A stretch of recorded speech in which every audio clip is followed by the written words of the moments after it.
Newton's first law of motion tells us that a body at rest tends to remain at rest and a body in motion tends to remain in motion unless some external unbalanced force is applied on it to change its state of rest or state of motion. That means Newton's first law of motion defines force. So what does Newton's second law of motion do? Well, to know this, watch this video complete. Hey viewers, this is Devinder Kaur and you all are welcome to my YouTube channel, The Enlightened Room. So according to Newton's second law of motion, the rate of change of linear momentum of a body is directly proportional to the external force applied on the body, and this change takes place always in the direction of applied force. So if you try to solve this statement, there is change in momentum,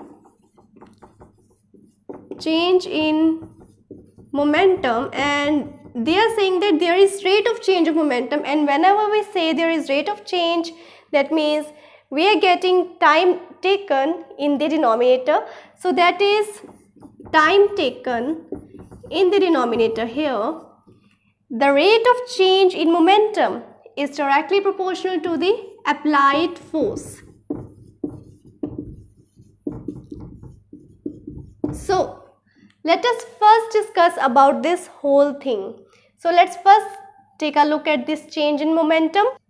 Well, for that, let us consider we have a body having some mass m and it is moving with uniform velocity or some initial velocity u, and it is moving on this ground like this. And then you, me or we applied some force towards left here and we observed a change in velocity. As the object reached here having mass m, it had some final velocity v. So from this we are observing some change in velocity on object having some mass when some force is applied. So what is its relation with momentum? Well, there it is. As momentum, what is momentum?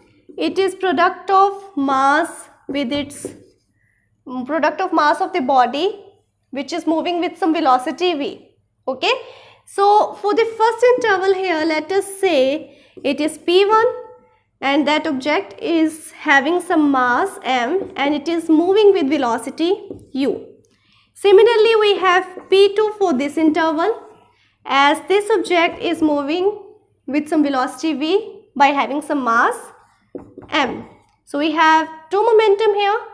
You can say it as initial momentum and you can call it as final momentum. So we are trying to find the change in momentum, right?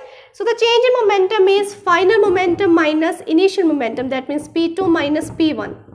So it will be mv minus mu, and you can say it as m times, as m will be taken as common, m times v minus u. So here it is, p equals m times v minus u, which is change in momentum. So now we put this value here, okay. So after putting this value here, the change in momentum, which is divided by time taken here, I am gonna write it here, m times v minus u upon the time taken is t, is directly proportional to the force applied, and the force applied here is this F. So you can see the expression which has been solved mathematically much better from this, okay. So this part has been solved here like this, and we can still solve it more, okay. We can solve it more. How? By taking this part. Now what is this part? Well, you have reached this topic, then you would have also studied about acceleration. What is acceleration? The rate of change of velocity is acceleration, or you can say that the change in velocity with respect to time is acceleration. So from this you can see there is change in velocity with respect to time, right? There is change in velocity with respect to time. So it is what? It is acceleration. So it is m times a is directly proportional to f. We are very near to our final expression. You can also write it here as f is directly proportional to m times a. So Newton, when found it, he was trying to give us a mathematical equation by choosing this statement and giving us a very simple small result. And when he reached here, he applied a constant here. By removing this proportionality, he applied a constant, and that constant is K. So F equals to K times MA. Now what this K is? This K is the constant of proportionality for force. So as it is a constant, every constant has its own value. Every constant has its value. So this K also has its value, and he found that value for us and gave us much more simpler result to us. And how do we find that from his theory is that if we have a mass, if we consider a mass of 1 kilogram, and we have applied a force, an external force, external unbalanced force of 1 Newton, that means the force has the unit of Newton, and it started moving with some acceleration equals to 1 meter per second square. So we have these three values like this.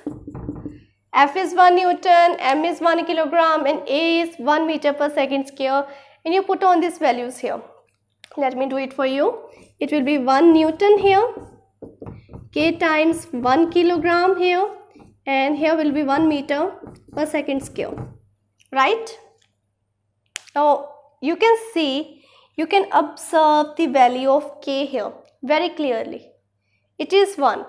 The value of K is 1, and it is constant, so we have found a constant for the proportionality here, this one, and its value is 1.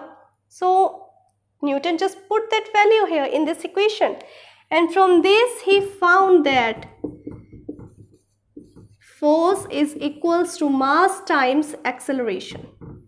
This was the final result of Newton's second law of motion, which was given by Newton for force. So with the help of Newton's first law of motion, you can also find force here. By recollecting the data of Newton's first law of motion and Newton's second law of motion, we can get the mathematical expression for force. So what more does Newton's second law of motion tell us? Well, force is a vector quantity according to Newton's second law of motion, and of course it is a vector quantity because it depends in which direction the force is applied. So that means the force has both direction as well as magnitude. So force is a vector quantity. So from Newton's second law of motion, we learned that no force is required to move a body uniformly along a straight line. So when a body is moving uniformly along a straight line, there is no force of friction, no acceleration, no retardation of the body.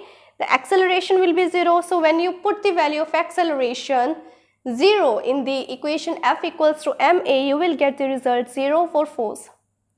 Number 2, accelerated motion is always due to some external force acting on the body.